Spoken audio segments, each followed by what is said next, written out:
Welcome to Act 3, the podcast where we explore how to thoughtfully shape the rest of our lives. I'm your host, Kara Gray. This podcast is sponsored by Good Morning Freedom, my retirement coaching service where I help executives and professionals plan their Act 3. For more information, stay tuned until the end. Today, I welcome Jeanne Thompson to the podcast. For more than a decade, Jeanne has been speaking professionally to audiences all over the world on topics ranging from financial well-being to total well-being. Jeanne is an innovator and passionate leader who loves and helps people achieve growth personally, professionally, and financially. Throughout her career, her goal has been to take complex financial concepts and make them simple. In her previous role as Senior Vice President of Workplace Consulting at Fidelity Investments, Jeanne spent more than a decade developing award-winning educational content to improve the customer experience for American workers on retirement and financial planning topics. After her successful career in financial services spanning nearly 30 years as an executive, thought leader, and innovator, Jeanne is now a TikToker, consultant, and professional speaker, and is currently working on publishing her first book. Jeanne's groundbreaking perspective on life and retirement is down to earth, and she was often referred to as one of the most relatable female leaders in corporate America today. And I agree with that. Welcome, Jeanne, to the podcast. Thank you. Thank you so much. It's great to be here. So I found you on TikTok when I was poking around with #retirement, what's going on over there, just out of curiosity. I have not yet gone down the TikTok path myself in terms of creating content there, but I thought I would see what's going on, and there you were, and I started binging all of your videos. It's like, wait a minute, this woman is speaking the truth about how hard it is to transition into retirement. And your posts are totally vulnerable. Like you're really putting yourself out there. And I think that that's important. I think it's important for people to understand how difficult this transition can be. Before we get into all things TikTok, I want to talk to you a bit about your pre-retirement life and what that looked like. So if you want to talk to us a little bit about your career, that would be awesome. Yeah, sure. No problem. Yeah. So I spent my whole career in financial services, the majority of it at Fidelity Investments. And I started at the bottom, worked my way up to a senior vice president, and they offered an early retirement package in 2021. And so I decided to take it. After COVID, I was kind of burnt out, working at home. And I had previous to COVID, I had traveled a lot. I had a long commute. I was the breadwinner for my family. My husband left his job and I guess semi-retired in 2015. So we have two kids. I put them through school. So my job became my identity. And I think that was the downfall for me as I entered retirement. Even though I spent my whole career helping people plan and save for retirement, I never really focused on that transition, the emotional transition. Yeah. Let's get into that. I mean, that is the problem, right? People spend their whole lives doing what they're doing in their career, and then that stops. So tell me what, what the first couple weeks were like, or months, or how you were feeling. Yeah, what's interesting is that I thought I was fully prepared for retirement because having worked in financial services and specifically in the 401k business, I mean, that was my job. I never, as I kind of came up through the ranks, I never really realized how much I tied my identity and my sense of purpose to my job. I had two kids, and so I was trying to raise the kid. I had aging parents. Both of my mother passed when I was in my early 40s, and my dad passed just as I was turning 50. So between caregiving for my parents, working a full-time job that was my career, making time for my husband and raising my kids, there wasn't much time for anything else. So I didn't have a lot of friends outside of my job. I didn't have a lot of hobbies. And as a result of that, besides being a mother, a wife, a daughter, I didn't have an identity outside my career, and that became kind of my identity. So when I left, and partly I left because I really wanted to figure out, I knew that was there. I knew that was a problem. And my mom died young, and I thought, what if I only have 20 years left? How do I want to spend that time? Do I really want, to spend another 10 years in corporate America, or do I want to find out who I am and what I can do with myself outside of this corporate structure? So that's why I decided to take it. I mean, the opportunity came up to take this early package, and I knew there was a problem, in that I didn't really know who I was anymore. I kind of lost myself along the way. So I decided to take it. I actually thought it was going to be this like beautiful upward trajectory and I was going to retire. We have a place in Florida and I retired in December of 2021. So we would go down there and I'd be sitting on the beach and I'd learn to play pickleball under the palm trees and life would be great.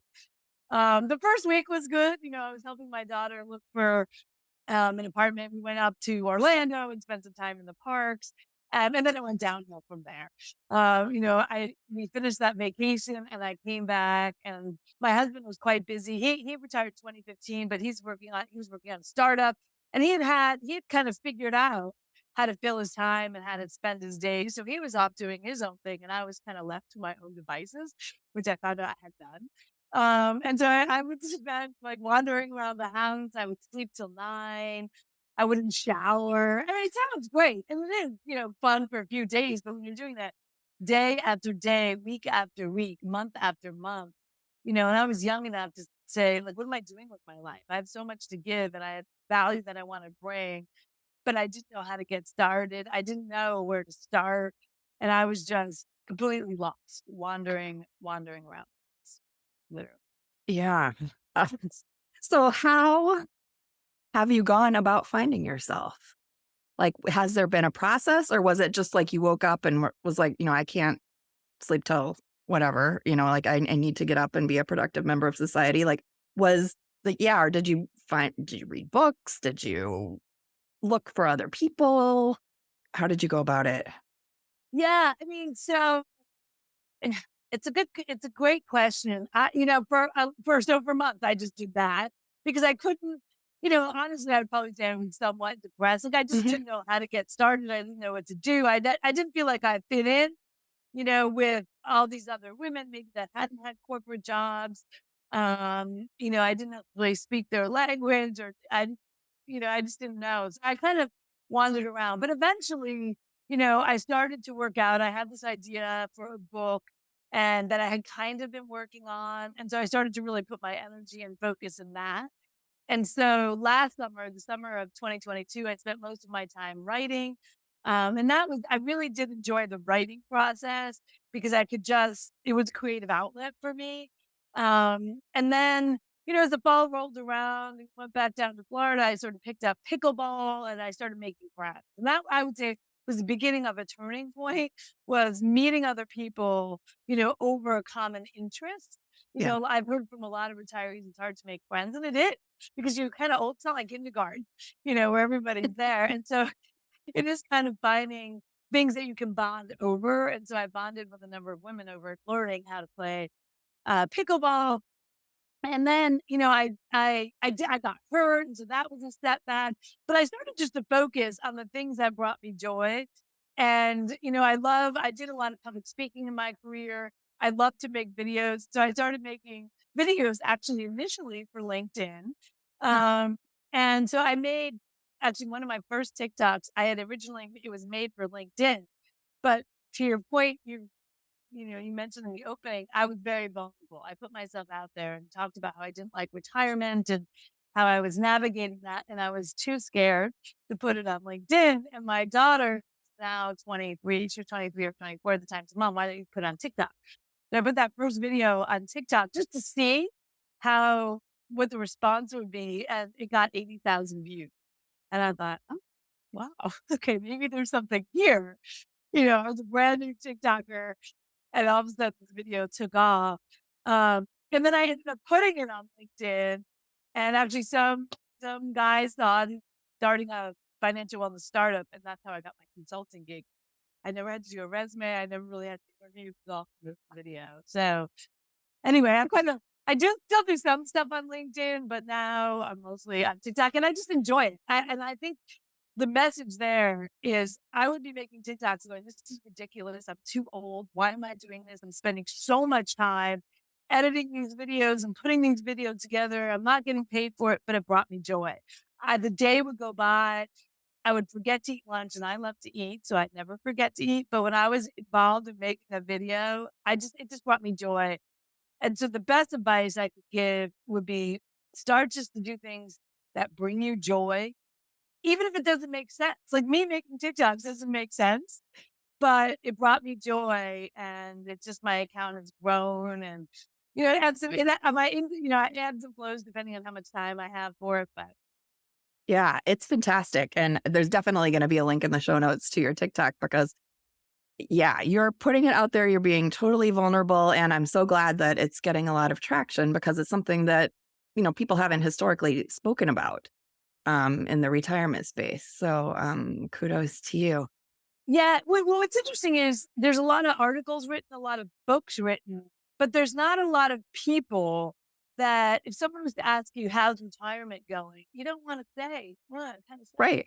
And so it's very hard for people to admit that it can be a struggle. Now, I know there's a lot of people where it's not a struggle and they love it from day one, but for a lot of people, it is a struggle. But everyone thinks you're supposed to love it. It's like telling people that your vacation was horrible. It's hard to believe, and nobody wants to hear that. And so I think that's why it's not talked about. So I think part of my goal with my TikTok is to normalize the fact that it's not this, always this rosy golden picture, and that there are struggles. And if you are struggling, you're not alone. For sure. So that's also cool that it led to a consulting gig for you. Tell me about that. What type of consulting work are you doing, and how much of your time is that taking up? Yeah, so that's interesting. So when it started, so it's a financial wellness startup. So I spent my career in financial services. And so it's an education platform that it teaches people about personal finance, and it's completely unbiased. So they're not getting paid from any financial services or not getting paid for selling products or data. So that was really appealing to me because most financial education platforms are supported by, financial services, sale of products and things. And so, and it's targeting the college market. So, our platform is the company is called Kindros. We're serving a number of colleges in the Boston area. Okay. And so my job, they brought me in to kind of help, do run pilots with the different universities and colleges in the Boston area. So I was working about 5 to 8 hours a week. And I would say over the last month, it's kind of ramped up. And now I'm probably working 15 to 20 hours a week, which is doable. I still feel semi-retired.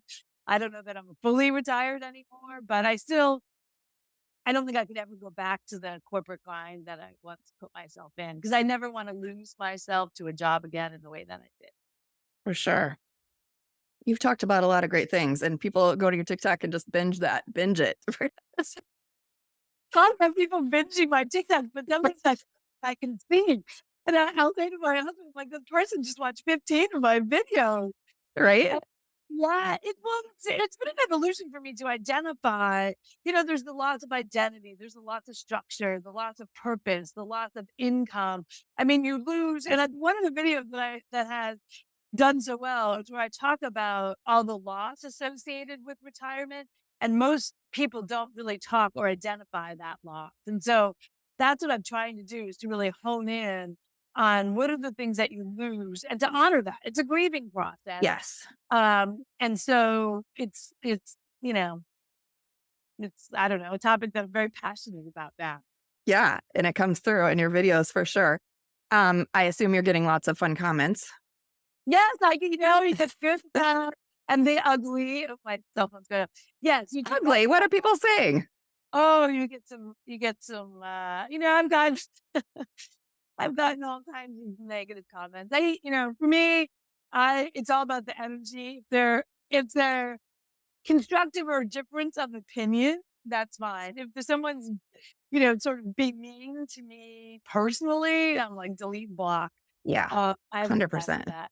But yeah, so yeah, you do. You have to have thick skin, I think, to be on TikTok. And it takes a while to kind of build that up, but you can't focus on the negative comments. You have to focus on the positive. For sure, for sure.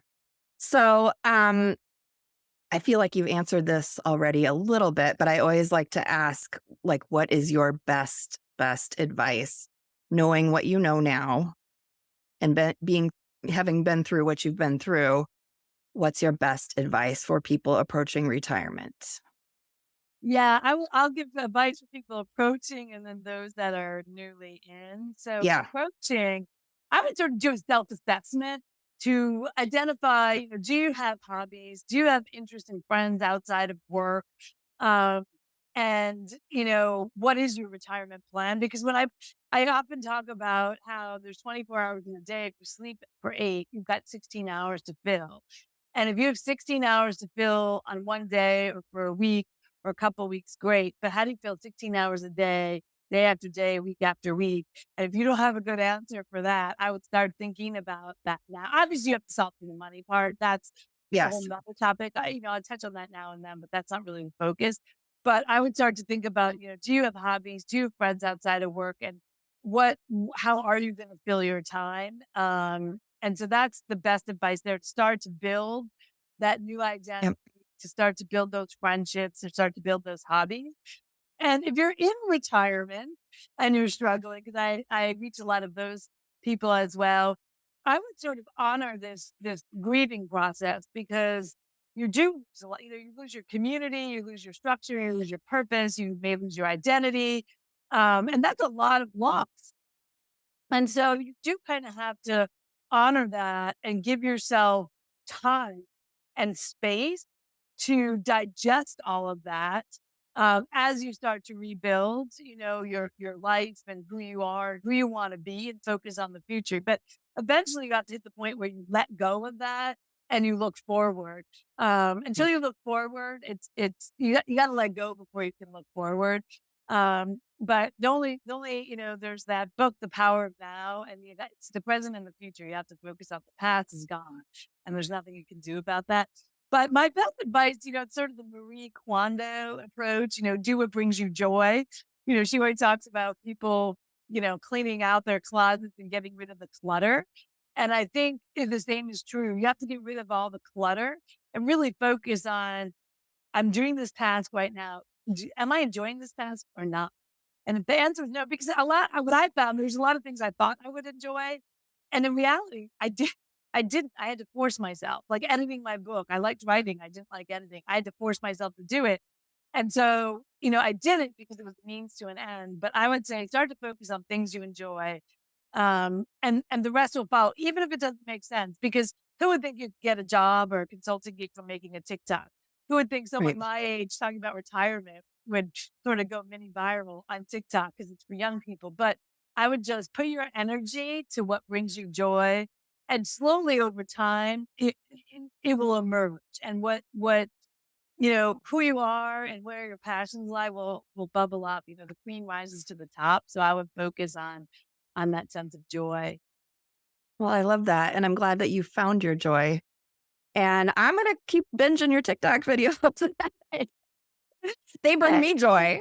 Oh, I'm so happy. TikTok brings me a lot of joy, and seeing somebody that's really being transparent and vulnerable about this stage in life is really refreshing. So thank you so much for your time today. I appreciate you being on my podcast. Oh, you're welcome. Thank you, Cara. This podcast is sponsored by Good Morning Freedom, my retirement coaching firm. I help executives and professionals plan the non-financial part of their retirement, like how to discover new purpose and how you want to spend your time. I offer a one-on-one coaching retirement blueprint package where we work together to discover some new avenues of exploration for your Act 3. This coaching is completely custom and will provide you with a ton of resources and support as you transition to this new stage of life. For all the details, please go to goodmorningfreedom.com/services.